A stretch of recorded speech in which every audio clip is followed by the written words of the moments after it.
балдарын таштап алып кетип калышат деп күндө атам мен сизди жакшы көрөм деп айтып алам. А мен атам сиздер азыр айтып жатпайсыздарбы? Биздин эле өзүбүздүн Кыргызстанда 14 карылар үйү бар депчи. Мен ушул карылар үйү боюнча теманы мындайча айткым келет да. Мисалы үчүн биз өзүбүздүн ата-энебизди өзүбүз башка бир жака алып барып чоочун эле адамдарга кошуп коюп атпайбызбы? Бул нерсеге мен толук кошула албайм. Анткени бул жерде эң негизгиси кыздардын ата-энеси жөнүндө сөз айтмакчымын. Анткени кээ бир балдар үйлөнөт. Bir çok okuyan kızım atını жөнүндө kүйüp мындай кеп айтып атат деген жок артында турганда. Өздөрүнчө башка тема жөнүндө айтып атат да. Ошол эмне ата сыйлайт дейсизби? Энени сыйлайт деп ойлойсузбу сиз? Сыйлабайт эч кандай. Мен бул жерде айта турган оюм мындай да, мисалы үчүн бир адам бир кызга үйлөн дейли. Анын аялы жаман чыгып, сен атаңды мага кереги жок, бар алып барып сал, карылар үйүнө деген сөздөр чыгат да мисалы үчүн.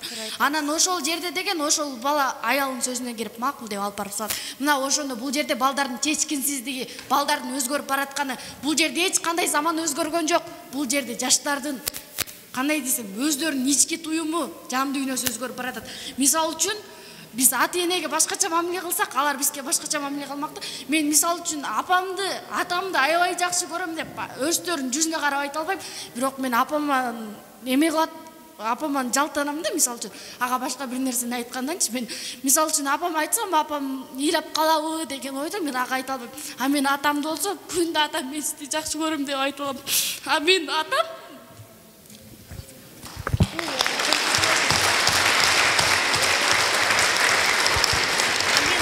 мага кылган амнести башка балдардын өзгөчөлүгү. Ал эми мисалы үчүн кээ бирлерди айтып жатпайсыздарбы, немеге балдарын таштап алып кетип калышат депчи. Мен ушул нерсеге да аябай каршымын. Негизи жаштар эле биздин өзүмдөй мендей болгон эле окуучулар ата-энеси менен алыс жактарга кетип калган учурлар да болот.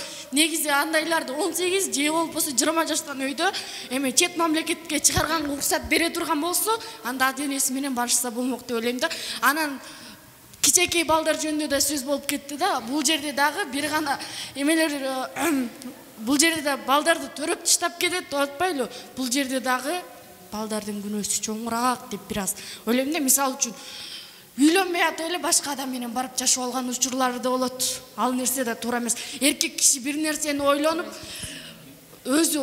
анан бир нерсени иш кыла турган болсо, көп нерсени анан азыркы учурда да айтып жатпайсыздарбы? Эме депчи,